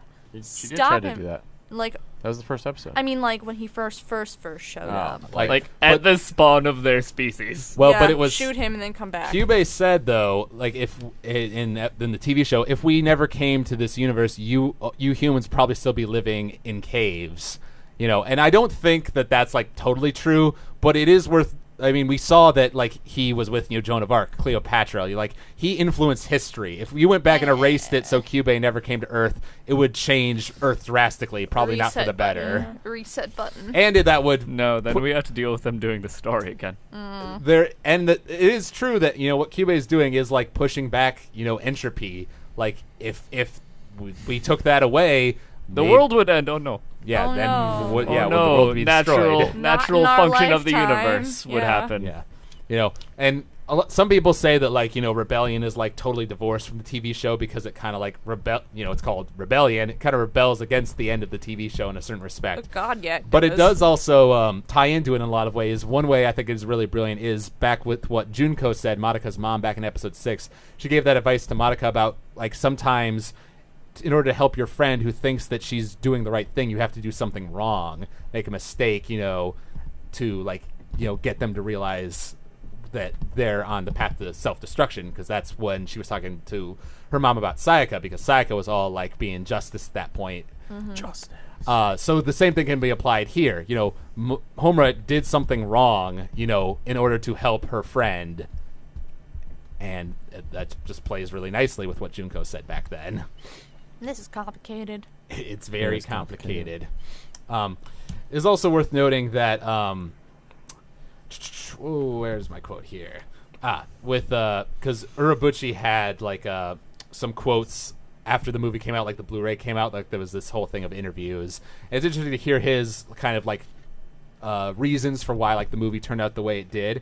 He said, initially I was planning to end this story when Homura is reunited with Madoka. There would be the classic magical girl scenes in the beginning and the narrative in which the secret of the town would be revealed that would drive the beginning and middle parts, and in the end there'd be the final showdown with Kyubey. But I had a hard time deciding on the ending. Ending the story with Homura and Madoka being reunited wasn't really the best outcome. After all, the instant Homura encounters her, she'll be guided by the law of cycles and disappear. Would that make her happy? It was also the director Mr. Shimbo's opinion that the outcome of this TV series, a human becoming a god, might be too heavy a fate for a girl in middle school to bear. Since that was the case, I decided to come up with a way to create a story in which Madoka could escape that outcome. But I already ended the story once, so it was hard to figure out how to expand it. Then it was Mr. Shinbo who suggested, how about a story with Homura confronting Madoka as an enemy? I thought if that's at all permissible, then I'd suddenly have all these options open to me, and that's how the current plot developed. So it's interesting that it was actually, for as much as we say Urabuchi's like the evil one, it was Shinbo, the director, who came up with the idea of Devil Homura, basically. But it's Urabuchi who took that idea and like implemented it and made it work. So they're both Which good him at as it. a writer Urabuchi. just stared at like, that's a good idea, and I'm He going was to one work who was on like, that. yes. That's like brilliant. It's like, why did I think 8 that? plus. Cool. Well, Great. God, I pity your children, he says as he's writing a story. Hope you weren't invested in any of these characters. Yeah. Well, Hope you didn't want them to be happy. he's literally said in interviews, like, I can't believe in like love and happiness winning out anymore. Like, my mind is just full I know of that despair. Yeah. Maybe he'll become a witch and then we can fix the problem. That is like his thing though. Like he always does write all these like hyper depressing things. Yeah. Like It was actually in the like there's the like a preface to Fate Zero, the original like light novel which he wrote. He wrote Gen Urabuchi wants to write stories that can warm people's hearts. Those who know about my creative history would probably furrow their brows and think this is a cold joke. It is a cold joke. Actually, I couldn't completely believe it either, because when I started typing out the words on the keyboard, the stories my brain come up with are always full of madness and despair. In fact, I wasn't like this before. I've often written pieces that didn't have a perfect ending, but by the last chapter, the protagonist would still possess a belief that, although there will be many hardships to come, I still have to hold on. But from now, I don't know when. From when I don't know when, I can no longer write works like this. I'm full of hatred towards men's so-called happiness, and to push the characters I poured my heart into to create into the abyss of tragedy. Man, he's so emo. Wow. Seriously, Wow, I thought like, Hano dude, was, like, no, real this guy mopey seriously and is like depressed. a villain. He is actively trying to be Seriously. a villain. God, it makes Otto sound happy. Like, I all right, know. fine, Like, whatever. I Swear could an make oath to something. destroy happiness of other people. Good for you, Because I sweetie. hate Good for this. you. What's interesting though is when you look at read this really nice article on this subject that like when you look at all of his works, they are all really depressing and like get into like the idea that like it is impossible to fight against these forces. At the same time, like they always end like on a at least somewhat positive note. See, Like that's it's what I always said. That's always that like light at the end. There's Yeah, like a like, little there- light. there's Like that- Fate Zero ends on that light. you know, Mhm. the Well, power of the human spirit. Like Yeah. we struggle against the darkness, and that's what makes us beautiful. That's what makes us great. It's their kind ninja of way. Yeah, Fate Zero ends on that. The original The Shinobi Madoka way. ends on that. Boo. God. This Madoka even ends on Bang. that in a way. Yeah, There's like I a little know. light to it. Yeah, and this is another interesting thing about because we were talking about like how does like Madoka really feel about like being the law of cycles and all that. This is something that I didn't realize at all about the original TV show until I got to Rebellion. But you remember the first ending theme, not Magia, but the one that played in the first 2 episodes that was really cutesy and lighthearted. Yeah. That's sung by Madoka's Japanese voice actress. Aw. It's called "See You Tomorrow." But when you actually look at the lyrics, it's really Yeah. it's really depressing because what she says is, I wave saying, we'll see you later, making myself smile, getting lonely. I really still want to talk to you, but seeing you again means lying. I'll say with a smile as usual, see you tomorrow.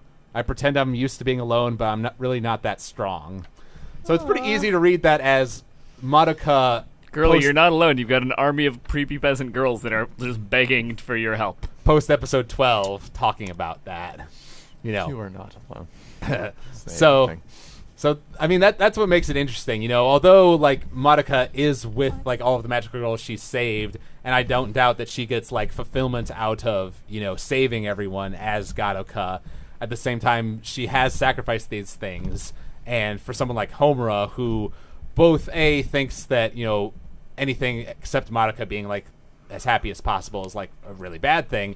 And 2, Homura being really desperate and grabbing onto any straw she can that, oh, Madoka might doubt this because I really want to have her back too, so now I have the reason I need to go grab her. Madoka might be vaguely uncomfortable, therefore I must rip her in half. Only maybe, though. I'm going off this 100% as a speculation. Yeah. But then, you know, the whole scene at the end of the movie, Madoka tries to become Gadoka again. Homura stops her and says, you know, if you had to choose between, how do they translate it in... this version. It was like, do you cherish this world and the people in it type of deal? Right. Yeah, something like that. Like, do you treasure this world, or would you break the rules to follow your heart? Something like that. And Madoka said, like, I do treasure this world. You know, I wouldn't want to see someone break the rules for no reason. That's when she says, you know, well, I guess that means you will become my enemy someday, but that's okay. And she gives Madoka back the red ribbons, which is, you know, a very symbolic thing, kind of her saying, the you with the yellow ribbons is like this fake version of you I made, but the you with the red ribbons, like the true you, this is the way it should be, like, because they look better on you. That's what she says to her. You know, so she kind of comes to terms with the fact that, like, well, I screwed up. Madoka does want to be the law of cycles again, but I'm going to keep this world going on and give you this happiness for as long as you can, even if you hate me, because that's the way I am. You know, it's interesting to note that everyone says that she went yandere, you know, and went, like, Satan and devil on us and everything, but isn't it a little strange that the first person to call her the devil is herself? She says, you know, I tore Madoka out of the heavens, so someone who could tear something so holy like that could only be called a devil or a demon, right? Or she's being accurate. She says that to Kyubey, but that's basically another way of her saying, like, I am evil, I am the one who should be punished. You know, it's exactly what she did in the TV show. Throughout most of the TV show, you know, before episode 10, we thought that Homura was this cold, you know, really unemotional, cruel girl, you know, because she put on this mask of, like, hardness because she thought that was the best way, you know, I can't rely on anyone anymore, you know, to get what she wanted done. She's basically doing the same thing at the end of Rebellion. She's putting on this front, you know, this being the villain for everybody, just like she was in the TV show, except this time around, you know, she's being the devil for everyone. But in her heart, you know, she really does care about Madoka, and she really does feel really guilty about it. Thus, all the suicide imagery we see throughout, you know, that last 20 minutes of the movie. So, that's the whole complicated thing. So, I guess, quick roundtable around the room. Was what Homura did right or wrong? I say, you know, she did a selfish thing, but she did a lot of good came from what she did at the same time. So it's a very complicated issue. So she's neither right nor wrong in my mind. But I can definitely see where she's coming from, and I think she comes off as a very tortured and pitiful, really, character at her core. Andrew, what would you say? I think that what she ultimately did was, though there were good things that came of it, and she is doing it for ideally the right reasons, maybe? Question mark? She is. She thinks she is. Yeah. But she's also, like, horribly depressed and, like, mentally broken. So, you know. That's the thing. No, I actually don't. But ultimately, no, I don't think what she did was the right thing. Madoka made a choice. She's taken away her freedom of choice in order to, like, keep her locked up in this, like, world so that she can, like, see her and, like, interact with her still, regardless of how weird and creepy that is. And where I was going to talk about, like, Sayaka dies in every plot, like, every timeline. So Sayaka is going to die before this whole thing is over. That is, like, a universal constant. Well, I mean, could her witch being taken away be her dying, maybe? I don't think that's her dying. I think that's just her memories and her powers being suppressed by Homura. That's kind of what that symbolizes. Although, going on that, we talk about, like, Homura, you know, doing this all because she's selfish, because she wants to be with Madoka, as it were. Yes. But she says at the end of the movie, like, you're going to be my enemy one day. Like, she is setting herself up to be hated by Madoka because of what she's done. But she does want to, like, that's a relationship, though. That's like a weird, screwed up, Joker, Batman-style relationship. but it's still a relationship I mean- that she wants to have with Madoka. I would argue that Homura wants Madoka to be alive and be with her family and friends because she knew that wants something her that to be Madoka secretly wanted, that she was doing what she was doing what she did in episode 12 because like that was literally the only thing that she could do to save everyone, and it was Yes. a duty that she took on She herself. saved everyone. Yeah, She the did. needs of the It many was. outweigh the needs Goal. of the few. She looked at no, the needs of 1 million people outweigh my needs. Well, right. That's a thing. So I'm So making she that made a choice. choice. But to Homura, she treasures Madoka's life above everything else. Well, That's so stupid. Homura is looking at that and like, no, this one person is worth these million people. Right? But that's getting.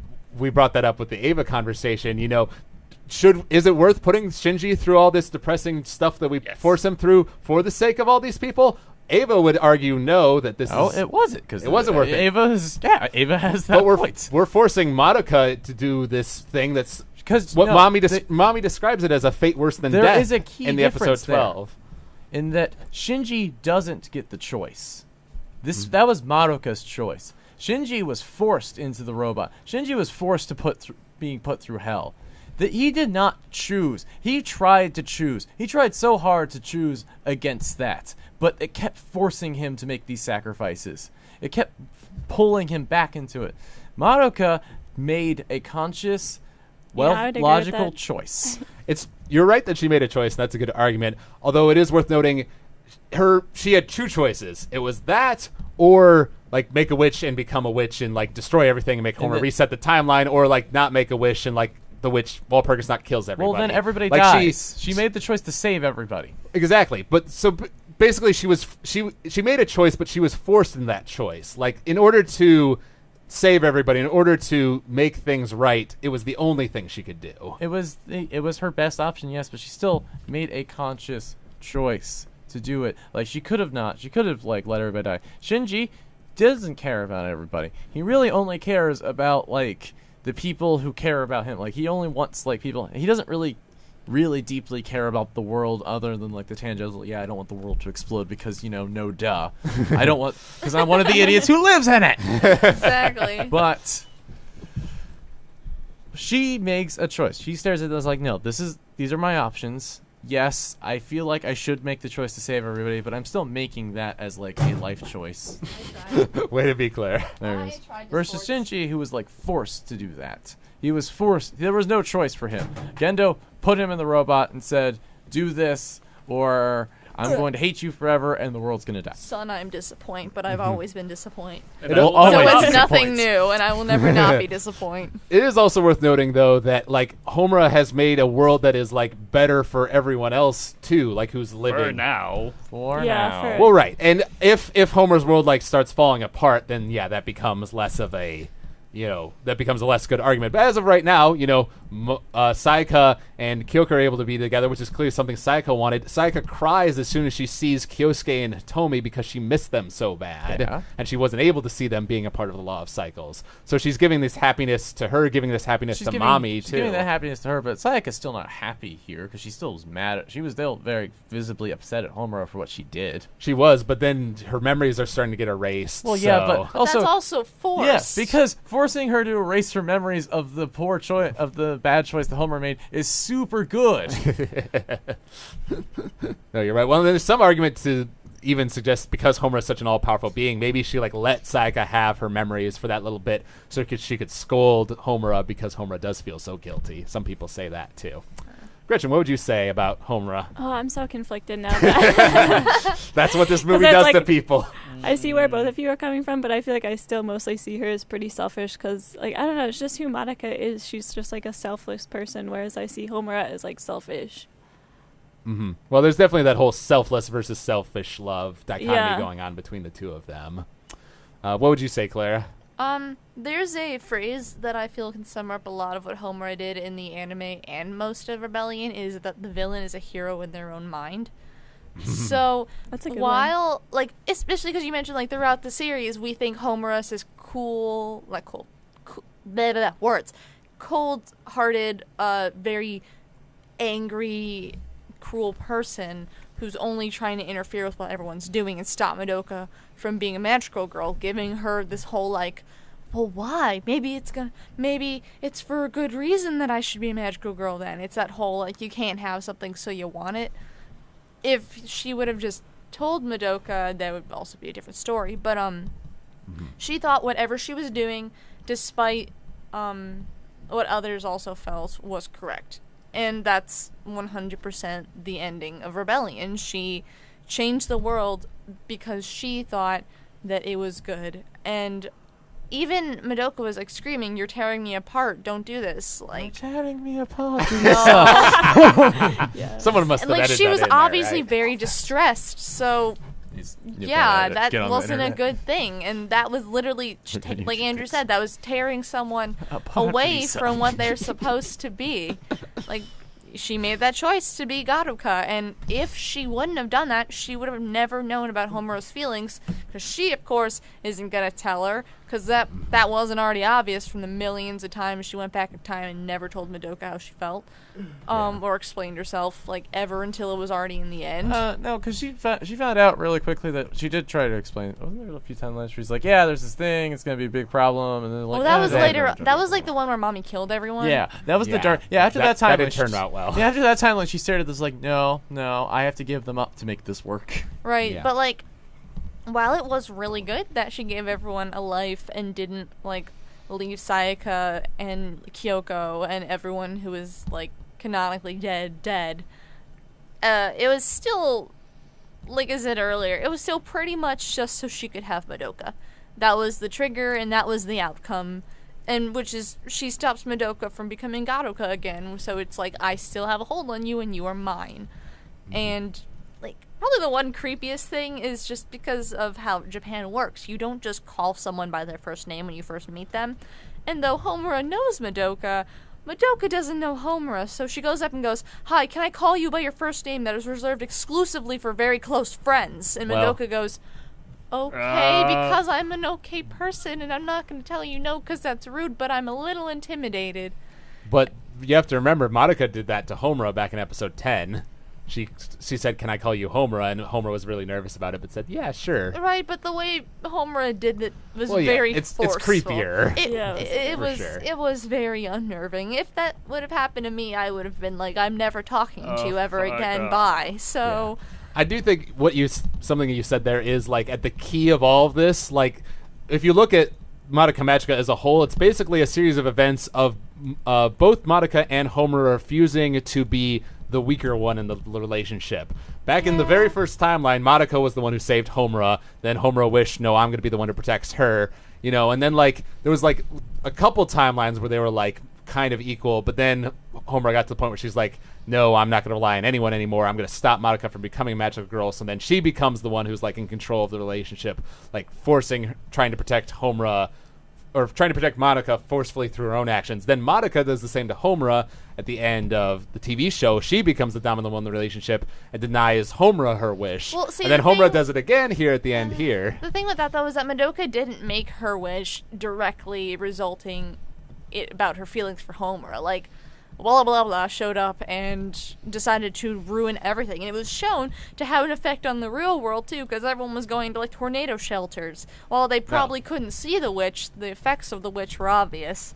So, Madoka, in order to save literally everybody, turned into Garuka and totally gypped the system and pretty much gave a big middle finger to Kyubey and everything Kyubey's trying to do, and turned into a magical girl to turn into a witch to stop herself becoming a witch, and then became God.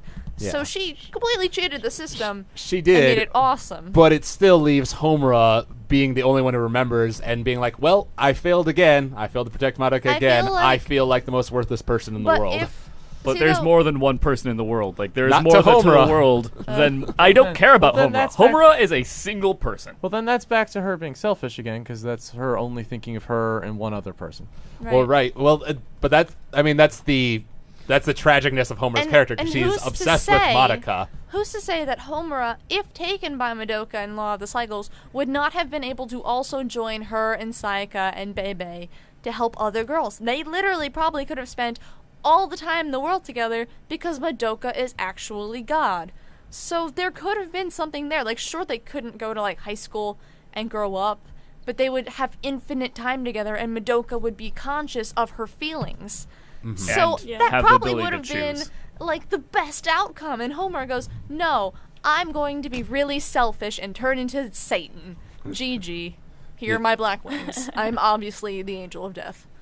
Right. Nothing about me is even subtly subtle. Nothing about me is not obviously evil. It's not. It's totally written by John Carpenter.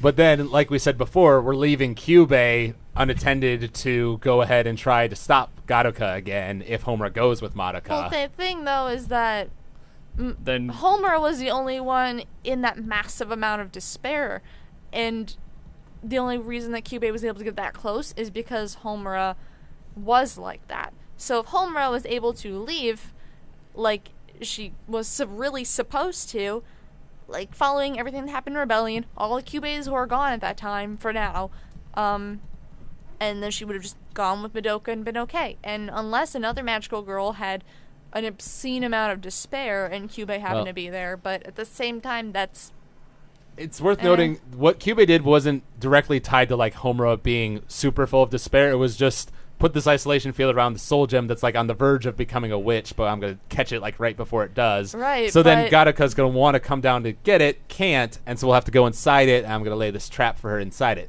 He could do that to another magical girl. It doesn't have to be Homura. But Or come up with a new plan. Like, we don't know what the limits of his technology are. yes, But we also don't know the limits of Madoka and her group's ability to respond to that. I mean, especially because Sayaka and Bebe were in there just And that's mucking two about. of the people. Also, the big key behind this is that it's like Homura's like super focus on Madoka that I think was like the key. And that's this how isn't she love was at allowed this point. in, This 'cause- is obsession. Because the only the reason obsession. Madoka could come in is because Homura knew her. Well, it was the only reason she, like, seamlessly fit in so well. That does make me question how Baby got in there. Yeah. I mean, Bebe was known Came to in as be the a sweet, witch, as the sweet switch, as it were. but Also, like, disguise. Something I was going to say off of what we were... because it is something worth noting. We call Madoka a god, but she is omnipresent because she is everywhere and sees all universes and everything, but she is not omnipotent. Her wish was, I wish to save all magical girls from becoming witches with my own two hands. So her powers are And that limited... is a contract that the Kyubeis made with her that they are contractually obliged to fill.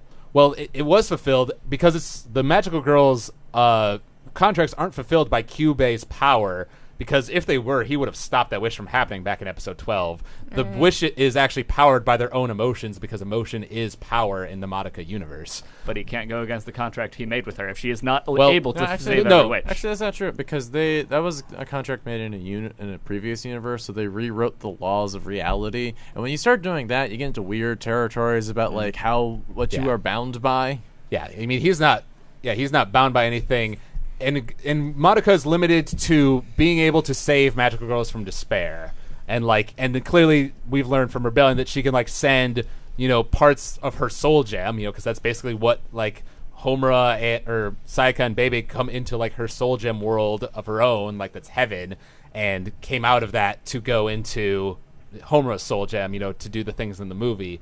But anything that is not involved with like magical girls and witches is outside of Madoka's territory. So she can't like just, kill Kyubey for funsies. I mean, she wouldn't ever really want to because that's not what her job is. Exactly. And Kyubey is necessary to make this, to save the universe, as we've Right, kind of gone so- into.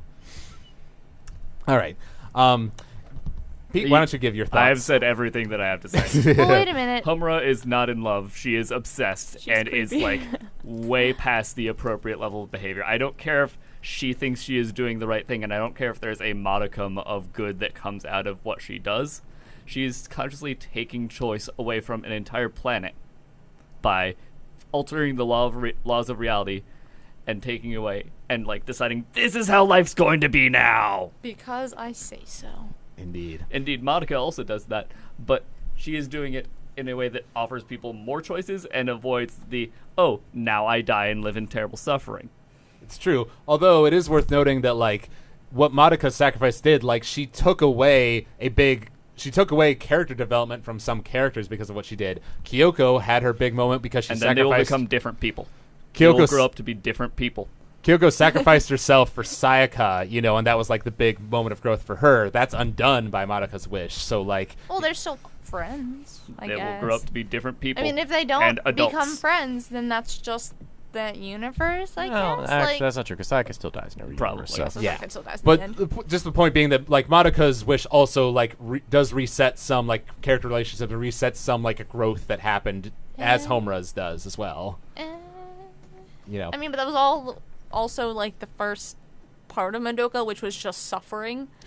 So That was a lot of like suffering. the thing I have though is that Kyubey and the Incubators had no idea that Madoka was the law of the cycles. So they had no idea what or who or anything about it except for when Homura said it. So Well- if Homura is not the one that they're observing, then they have no idea who who Madoka is. So They knew about the law of cycles because like that's something that like magical girls talk about. Like the law of cycles saves you before you fall into despair. right, but they have no idea who it is. They don't So know who if it is. Multiple people enter and save. By that time, they're already gone. So they really can't do anything. Well, because what Homura said to Kyubey about like Madoka being in this previous universe and the witches universe and all of that, definitely like gets Kyubey intrigued and is what causes like rebellion to happen. Yeah. But I feel like Kyubey would have eventually gone after the law of cycles regardless because he clearly wants to control that power. But Homura just accelerated the process because she gave him some key information that he didn't have. All the information, actually. All that key But information. anyways, And two more things I'm going to mention, and then we'll wrap this up. he's getting antsy. There's because I noticed this. You notice some things rewatching episode 12. Like it's amazing how they make you like after Rebellion. Like I view the TV show in such a different light because like when the TV show, Homer's like my favorite character, and like I thought her love of Madoka was like this really beautiful thing because she tried so hard to protect her. But then Rebellion gets into the idea of like how being totally obsessed with protecting one person is both a good thing and a bad thing, and Rebellion is kind of the bad side of that thing. But episode 12, when they're talking in episode 12 in like the space world, when Madoka's become Gadoka, Homer asks her, "Are you really all right with that, Madoka? Even though I'll forget you, even though I'll never be able to sense you again." She's basically saying like, "Are you okay with being this way?" And Madoka doesn't like give her a straight answer there. She just says, "You're still gonna remember me, so I'm sure everything will work out." So she kind of dodges the question there. Just an interesting little note there. And then something I realized one day when I was thinking about Homura, if you think about like the reasons why she's so attached to Madoka, like what we saw of her in the first timeline, like the very first one where Homura initially met Madoka, she was saved by Madoka from being eaten by a witch, but Mommy also saved her. So theoretically she should have like the same attachment to Mommy that she does to Madoka. And Mommy also dies fighting Walpurgisnacht, which Madoka also does. So you'd think that they would have she would have the same attachment to Mommy, but she doesn't. And part of that is probably like stuff we see that happens off screen with like Homura and Madoka being close friends.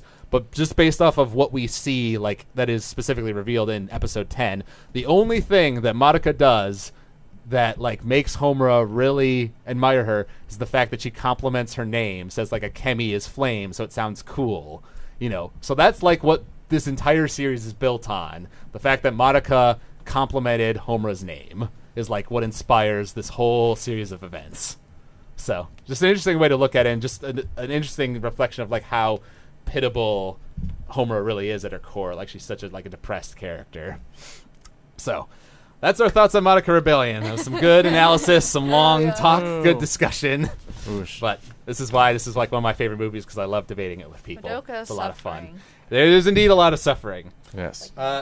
So to wrap this up, I figured we might as well. We talked about this a bit with the 75th episode, but just some kind of like favorite moments of Shredded Cels. I know we've talked about some in the past, but anything new that comes to mind or anything you want to reflect on, because this is the last episode of the semester and the last podcast I will be hosting as the leader of Shredded Cels, because I'm going to be graduating here in 2 weeks.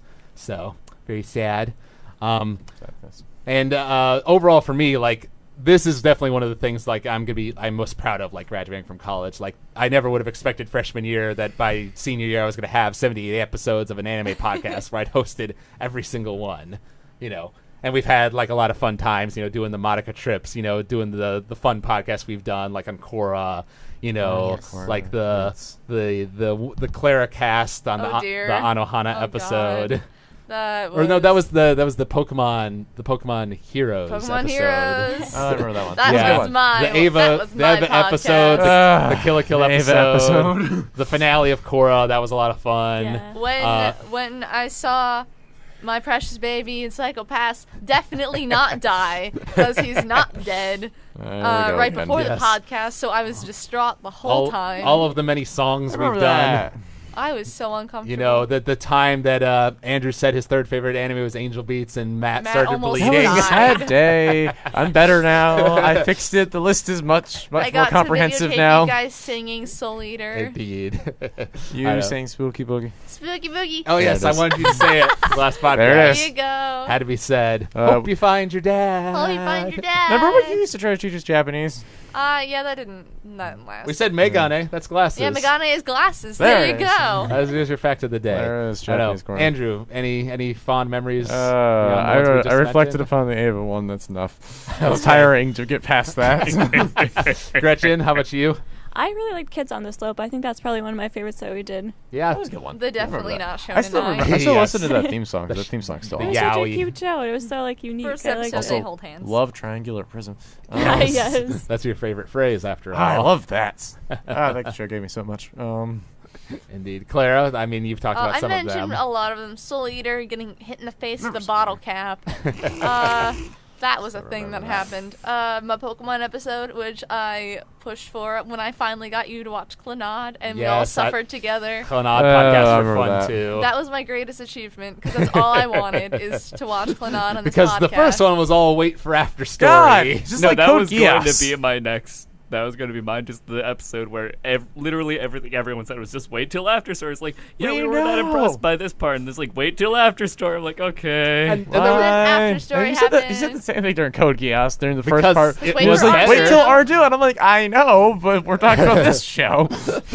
And that also reminds me, there was a fun one when we did the Digimon movie. We talked about like how War Greymon like punches things all That the was time, awesome! even when his gauntlets get ripped off, all that stuff. God, I love you, War Greymon. You be a bro. Water, you're a bro. Water, you're a bro. From Akira, that was well, a fun there one were those too. random Akira times, ruining like, the originality we of tried everything. to sing. We did try to sing a couple times. And it didn't really work. Oh. Andrew sang once and it was great. Yeah, Gurren the Lagann theme song, Yeah, the which was Gurren your Lagann fault. theme song. yes, Wait, because what? Because you loaned me your mic and he turned your volume up really high. So Oh like, yeah, I forgot about So it that. was Yeah. mostly Andrew. it's mostly Andrew, and it's pretty bad. It's pretty Oh my awful. God. Aw, his face is all pink. Aww. Aw. Yeah, we sang the Attack on Titan theme song once. That's honestly not No, very No, good. that wasn't very But good the at all. Pokemon ones are fun, 'cause Oh, those of are course English. they are. Because they're in English and we actually know the words to those. Down this endless highway. I know, Pete, anything else you want to mention? No, the Clannad, Friends like beside me. I do love hearing stories about the Ava debate, but the Clannad one is You my know, fondest you, moment. you could always listen to the actual episode if you want to hear the debate. No, that sounds really frustrating. I think it's a good podcast. Solid one. And Well, That was one of our and better ones. Shout out to our number one fan who's never written us back. Abby, Abby, I Our miss long-lost you. fan. We don't know where you are or who you are, but you did write to us, and I appreciate. And it was so cute. And it was it so was nice. cute. Was And nice. I'm just happy because, like, honestly, I listen to a lot of the podcasts. I don't go back to like the old ones because they're kind of rough. Like I'll fully admit that the early ones aren't the best, but we got better as we went. We've improved over time. So thank you And then guys. We'll go back to being crap. Aw. No. No, you see, Shattered Discs this year has been your training ground. So now, when it comes time to do Shredded Cels, you'll be a true podcast man. Yay. Yes. So yes, I hand the headphones over to Andrew here. Oh, yeah. All right, Andrew, our first anime we have to watch is High School of the Dead, and No. we have to get to the overture episode. No, we're watching Digimon first. 'Cause this is something Really? Pete I- and I want Holy to- balls. Okay. Of course. And then High School of the Dead. Maybe. I I Think am about gonna it. send. You're making a dedication. That's like 50 episodes. Can we have a Some summer? nonsense. Yeah, you could. We also thought about watched doing it Tamers like, over the twice summer. already, so we've already watched it like enough. You think I've only seen it I twice. I also apparently Andrew has requested that I send him a giant list of anime to watch. We're also as watching well. Legend of the Galactic Heroes because I actually want to watch Yeah, that yeah, show. that Good luck with Um, that. Can we watch 110 Space episodes. Sure, actually, Yeah, yes, I actually, do that want to sounds watch like a Space great Dandy one. because I've watched the Bee Boops now, so I should watch Space Dandy. Well, Space Dandy And is we're very. gonna finally Dandy watch. into It's space. very different from Bebop. Don't expect It Bebop. is. Don't That's all even I'm gonna expect say. the same. I know, but like, But it is still, great. like all the about that concept. ass. All right. That booty. All right. The So booty. before we end, I think there's one thing I have to do. Congratulations, Yay! Alex. Congratulations. Oh boy! You're gonna Thank graduate you, and go to the everyone. big I've gone scary through my world. philosophical growth Haven't Of you? Animu. of Animu. I certainly have gone through that. I am so much Yes. more knowledgeable than I was as a wee freshman Yes. because I have all the top 50 lists, Oh, all God. of the lists. All the lists. But yeah, I wanted to thank you guys, because like Andrew, Peter, Clara, changed the you table. guys have been on like a lot of the episodes over the years. Gretchen, you haven't been on as many, On and but off. You've still been with us. you've still been though. with us for a long time. Mm-hmm. So And you we know, used it's to watch been, movies in your room. Yes. And Yeah, that was Yes. nice. I remember that. So I don't know. This we do these every Thursday. So I've always kind of looked forward to these. Because they're usually fun. And I like debating things with people. And hopefully I can continue doing some sort of podcasty thing after graduation. We'll see. But I like doing these, so hopefully, maybe. There you go. So, if you enjoyed this podcast, you can email us at techheads@avwproductions.com. You can follow us on Twitter at techheadsou. Like us on Facebook. Subscribe to us on iTunes. Give us good ratings and reviews. Andrew's bobbing his head back and forth. You're doing that thing again. Of course I'm doing the thing. You're still This is doing my the- last time to do the Oh. thing. Aw. Julie, do the thing already. Alex, I do know, the right? thing. I'm doing the thing. All right. Yeah, so send us your questions. We love hearing from you guys. We do. Please come back to us, Abby. We love you. Shout outs if you do We'll write give to you us. so many shout-outs. So- so Unless you many. tell us not to, because if that doesn't make you comfortable, we'll just ignore you like we always do. So thank you to all of our listeners for sticking with us for 78 episodes or however many you've been with us. And thank you guys for hosting this podcast with me. And I look forward to the bright future of Shredded Cels for fall of next year. So until next time.